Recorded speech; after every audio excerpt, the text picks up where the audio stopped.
Greetings and salutations. We're back to looking at a film that is basically a gangster western film. In this case, Last Man Standing.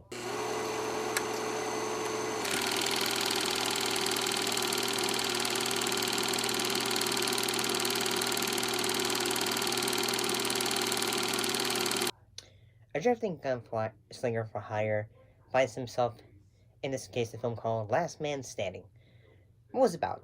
A drifting gunslinger for hire finds himself in the middle of an ongoing war between the Irish and Italian mafia in a Prohibition-era ghost town. This film was actually, a remake of a Kurosawa film. I gotta say the action set pieces for this film were pretty.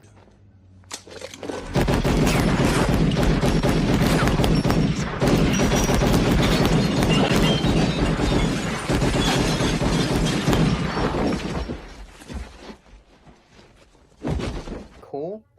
And I gotta say the thing that made this film actually pretty interesting is in the fact that it is a gangster film taking place in Prohibition era, but it's in basically a western town almost. So I kind of like those vibes. I do think that the film has some little bit of issues in that, like, it seems like, say, some of the actors, like, yeah, like, and in fact, like, say, they have that, way of speaking where it's like, say, she came in from the bar, she was gorgeous, she was beautiful, and then under her waist, she had a gun, and all that, like, say, that very narrative talking. 100% her on her way right away. I've been thinking about how Dawes man knew I was at that whorehouse. I figure your deputy here heard me last night. The Redbird came over here and told you about it, and you sold the information to Doyle. How am I doing? That is, monotonous, in a way. You can understand, you can hear it clearly, but at the same time, it's not very, when it's saying all some lines, like, say, when, Willis is talking, or heck, even, Full of steam. Oh yeah? You hear the way Strozzi talked to me? That greaseball? To hell with him. Strozzi's out of town for the day. So is Giorgio. So? Strozzi tell you he's paying me a lot of money. Even when actors like Christopher Walken are talking, you go say, okay, I can understand what you're saying there, but at the same time, it's really quite quiet.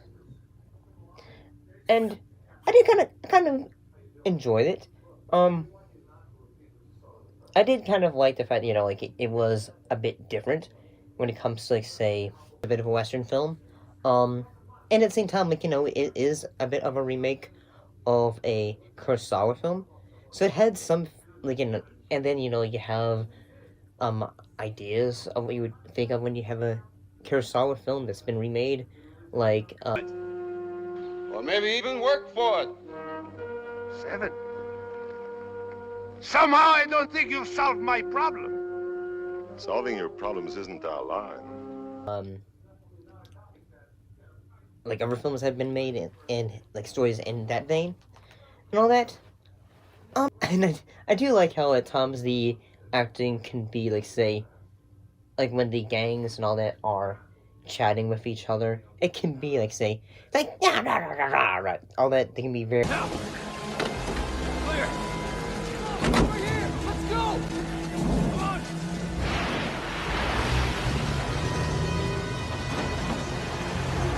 very, loud about it.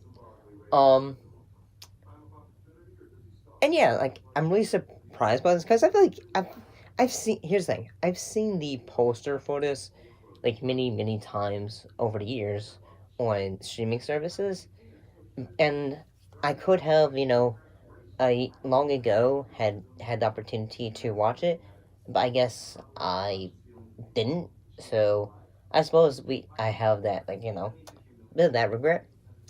But yeah, this wasn't too bad. It was a fairly interesting film. The action set pieces are nice. Enjoyed the costuming. And, because, it's a bit of a action, almost period piece.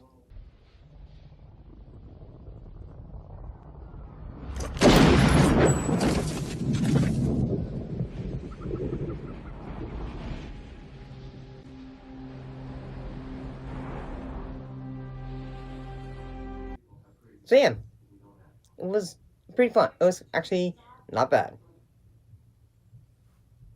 But I will say that some things about it is that, like, yeah, but yeah, I thought it was kind of entertaining. At least I thought so. See you.